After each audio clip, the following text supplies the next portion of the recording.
श्री राधा कृष्ण चरण कमलेभ्यो नमः। श्री नंद नंदन भाग 51। महर्षि जाजलि बकोद्धार। महर्षि जाजलि कहते हैं कि सृष्टि त्रिगुणात्मिका है, इसमें केवल एक गुण की ही प्रधानता कहीं भी नहीं रह सकती। सर्वत्र शिव में तीनों गुणों की ही तीनों ही गुण कभी न कभी प्रबल हो जाते हैं।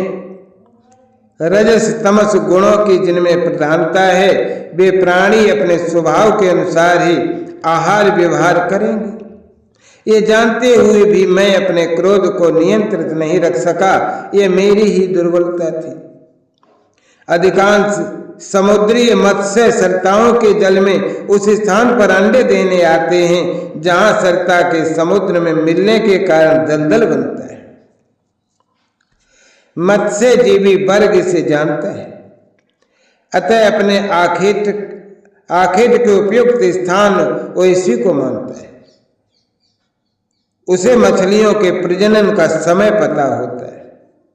इसी प्रलोभन के कारण दैत्यराज हयग्रीव का पुत्र उत्कल गंगा सागर के समीप पहुंचा था। मैं उन दिनों महर्षि कपिल के सानिध्य संरक्षण को स्वीकार करके गंगा सागर द्वीप में ही आश्रम बनाकर रहता था। तपस्या मेरा स्वभाव है, व्यसन है। उन दिनों सांख्य शास्त्र के प्रणेता भगवान कर्दम आत्मा से सांख्य का श्रवण चिंतन भी चल रहा था, तो उन आदि पुरुष ने कृपा करके मुझे अपना शिष्य स्वीकार कर लिया। जब मैं उनके श्री चरणों में समित प्राण उपस्थित हुआ,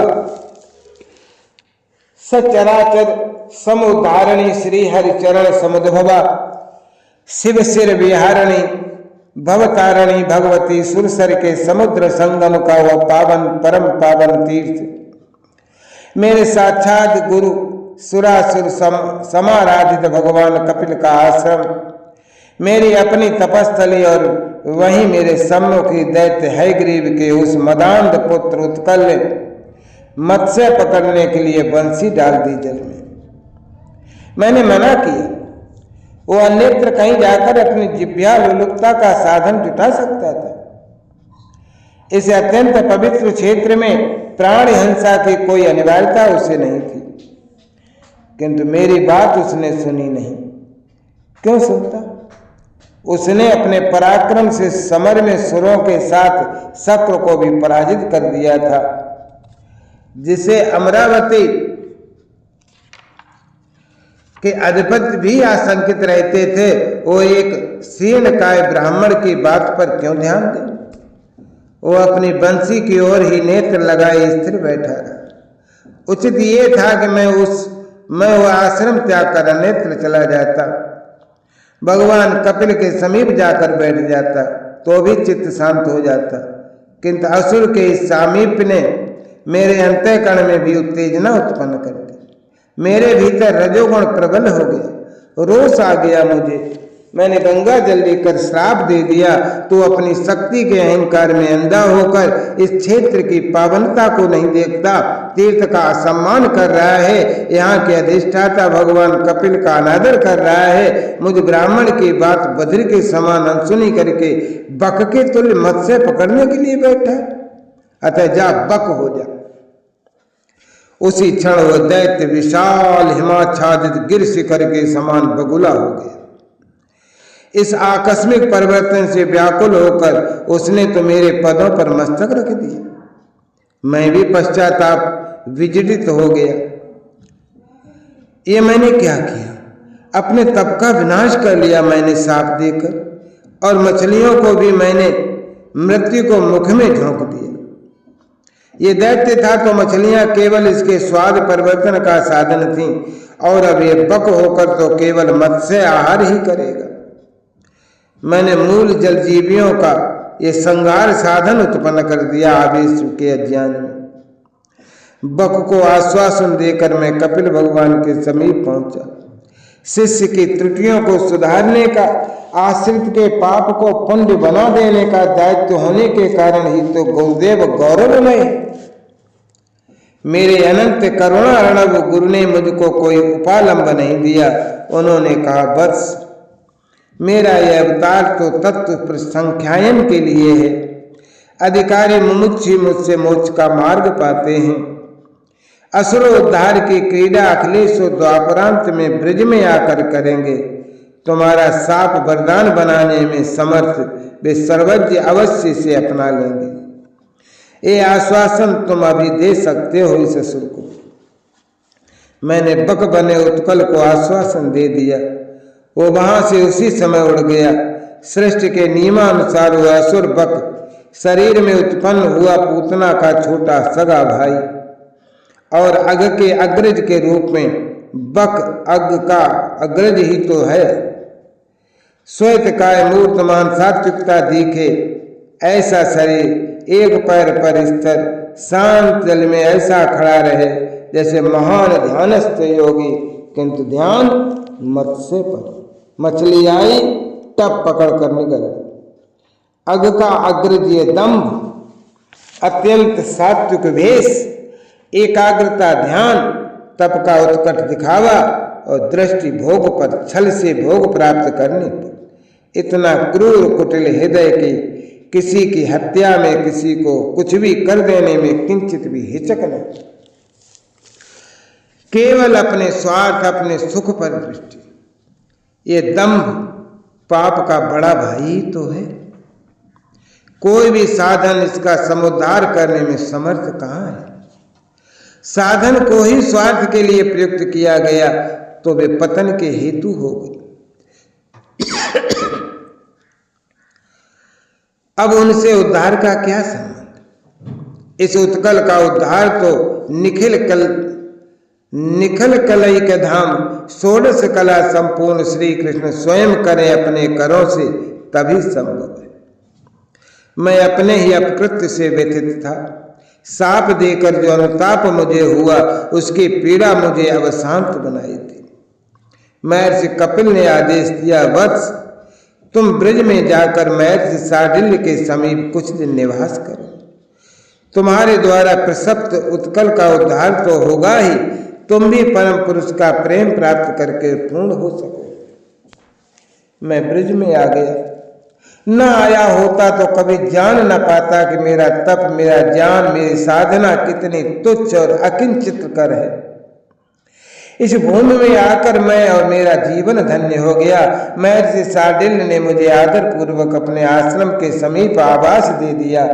सुन लिया मैंने कंस दिग्विजय से लौटा तो दूसरे पराजितों के समान बक और अघ को भी पराजित करके मथुरा ले आया।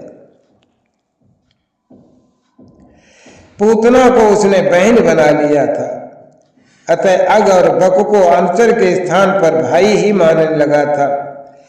पूतना गोकुल आकर देवी यशोदा के स्तन को दुग्ध पान कराने की कुचेष्टा में अपनी असुरता से परित्राण पा गई। मुझे तभी आशा हो गई कि पूतना का अनुज बक भी अपनी बहन का पदानुगामी अवश्य एक दिन होगा, किंतु गोकुल आने का साहस नहीं कर सका। गोकुल त्याग कर ब्रजपति गोपों के साथ वृंदावन आ गए। तब महर्षि शार्दूल के साथ मैं भी आ गया। मैं कब का उस कदर्य बक को विस्मृत हो चुका था। यहाँ ब्रज में आकर व्यक्ति अपने शरीर को, साधना को ही स्मरण नहीं रख पाता तो किसी भूतकालीन साप की स्मृति कैसे रखी जा सकती।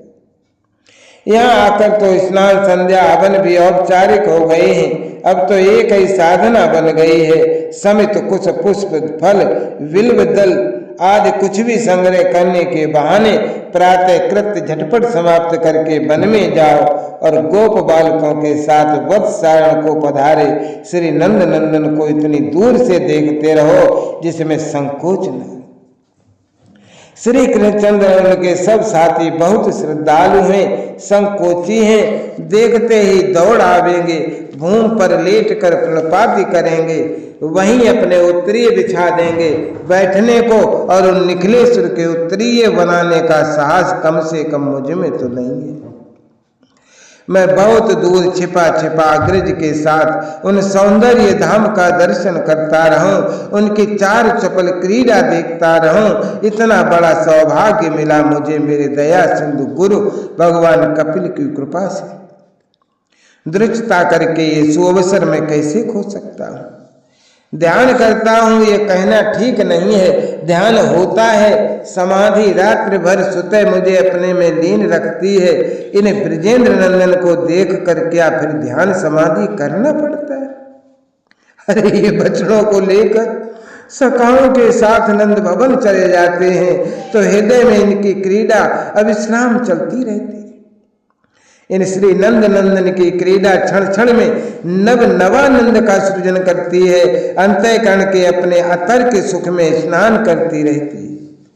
परम धन्य है ये गोप कुमार।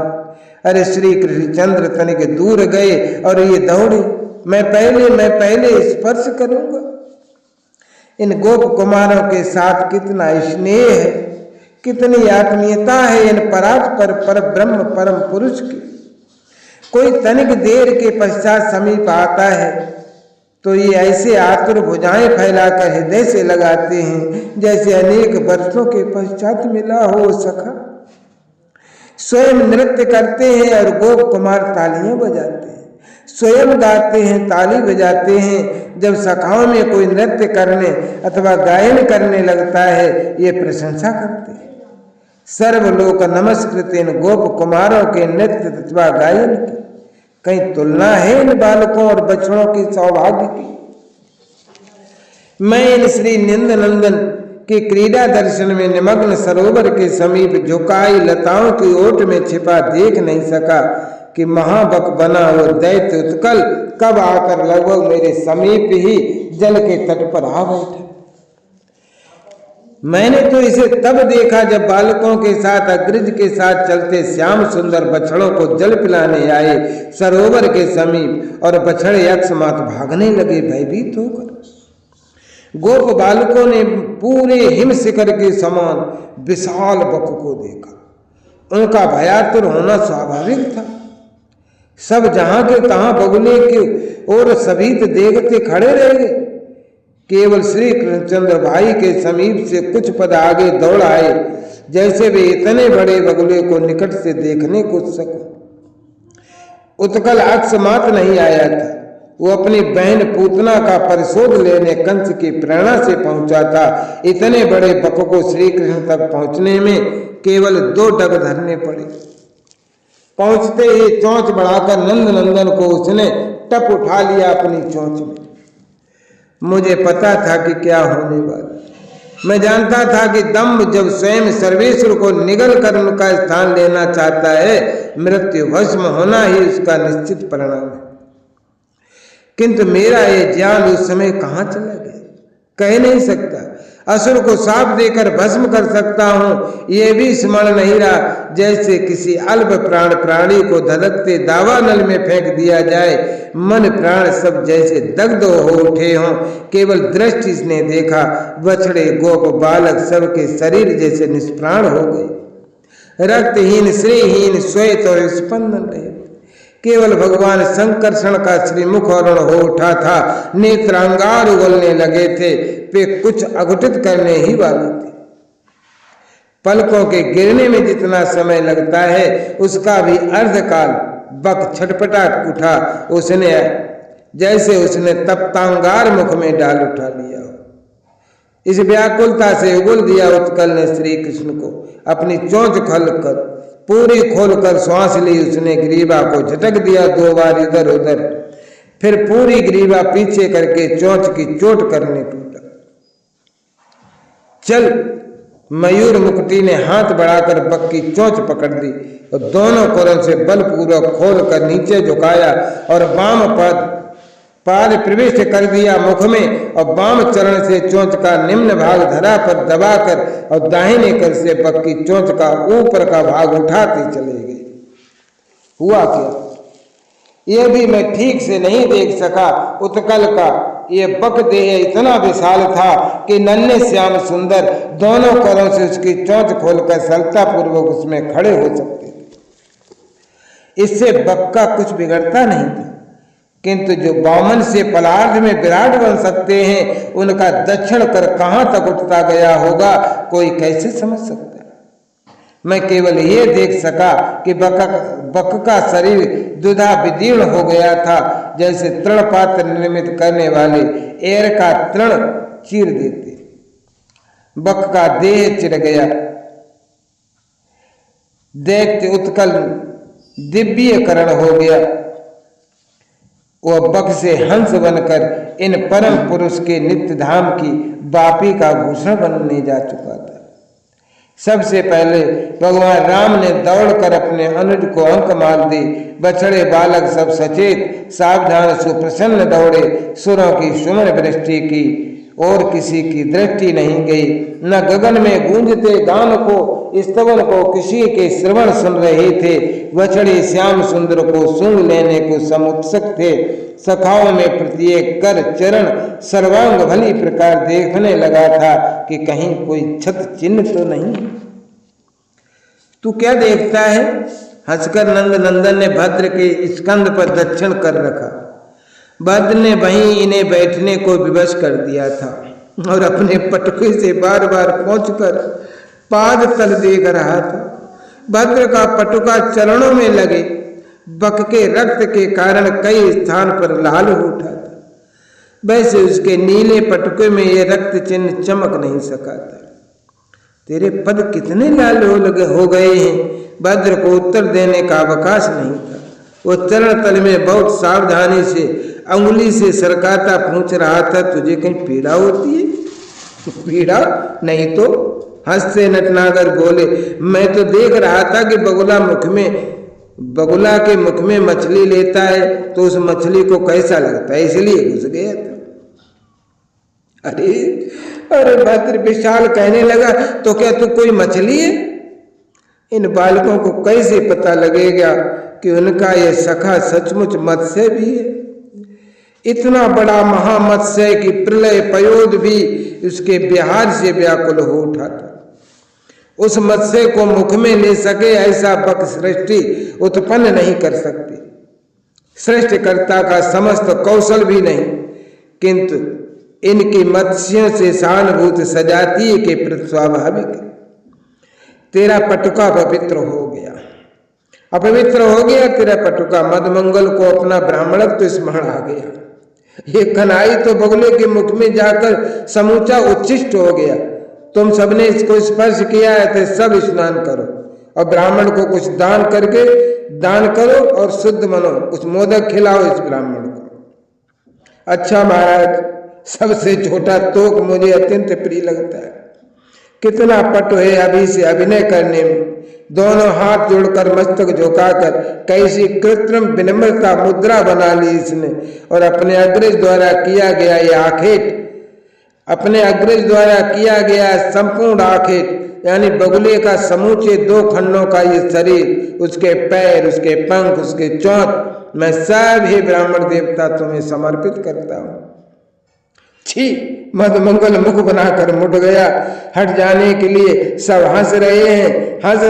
ऋषिकेश मेरे साप को वरदान बनाकर और मेरे सम्मुख की सखाओं के मध्य खड़े होकर जय राधा जय राधा राधा जय राधा जय श्री राधा जय कृष्णा